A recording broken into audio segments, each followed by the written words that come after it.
Hi Chico, we are right now here in Kremsmünster, and outside in this monastery Kremsmünster is a huge piece. What's it called and what's it about? Yeah, well, out here in the courtyard of the monastery in Kremsmünster is a Pneuma Fountain. And the Pneuma Fountain is a very large-scale work from the last 10 years of development. And these works are referred to often as inflatable architecture. And in this case, I was working on my border crosser project at the ranch studio in Arizona. And so I was studying how to actually build these curved tubes that could form very large structures. And then I also was trying to figure out how to animate with these curved tubes, using them sort of as mechanical linkages. And the goal was to make this inflatable arc that could end up crossing a border. You mean the border between the states, America? Yeah, the border between Mexico and America, and also the border, and also the various borders throughout Europe and the rest of the world. So, in essence, it started out sort of as a symbol of peace and unity. And so as I studied that piece, I was approached by the Ars Electronica Festival.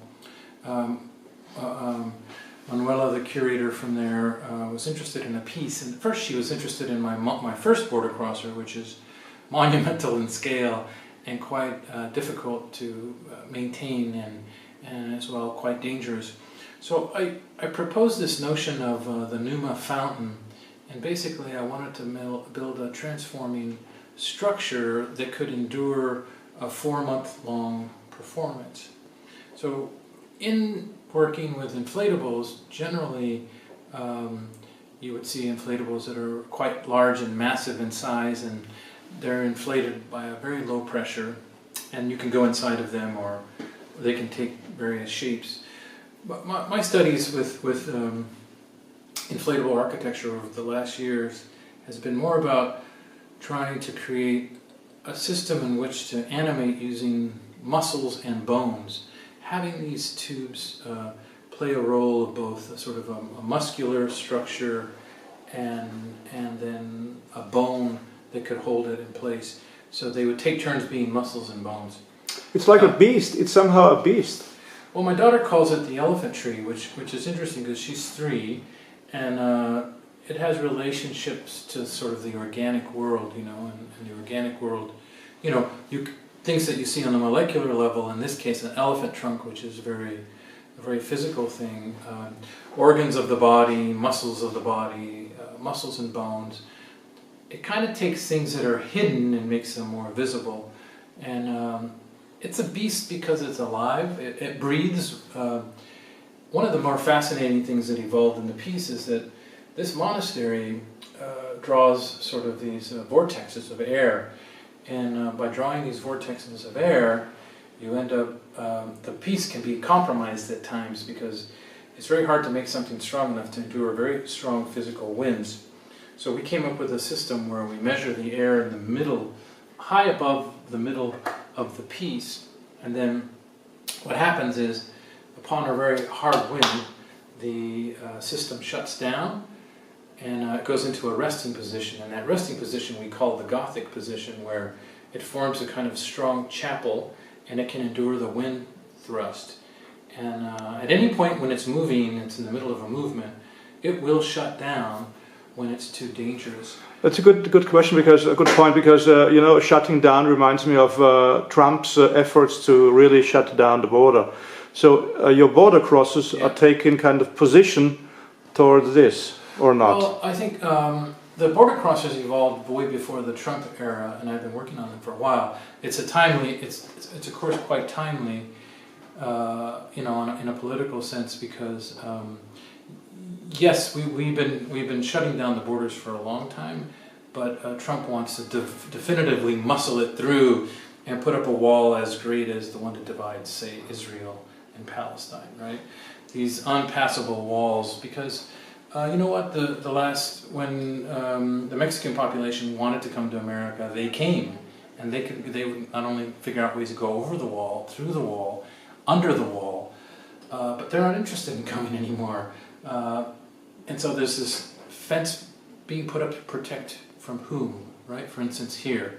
So for me, being a Mexican-American, like my grandfathers fought against each other in the Mexican-American War, and later on they were like, what's this all about? It's all about America gaining 4 states. They gained California, Texas, New Mexico, and California in the 1910 war. So it's like, when I went to school, there was still a friendship between the borders, because the people who live on the American side of the Mexican border are generally Mexican or Latinos. So this fence that's being put up to separate these people and separate the culture and separate the economies, it has always been quite useless. And in fact, it's more like the approach we need to take is really the continuation of the opening of the borders, instead of making enemies and creating a fortress to hide yourself behind. So your border cross is just reaching across the fence.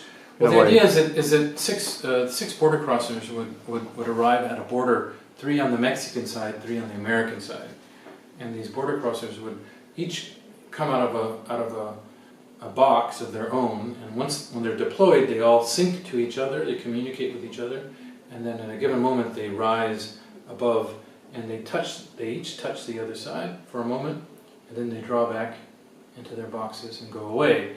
So it's a moment in time.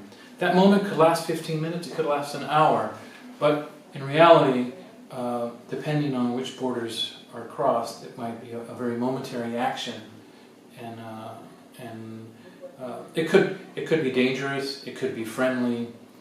Part of the possibility of doing this is getting the alcaldes, which are the mayors, the burgermeisters of each respective city in each respective country, to come together and say, yes, this is a worthwhile moment to symbolize peace and unity amongst these people who are from the same blood, ultimately.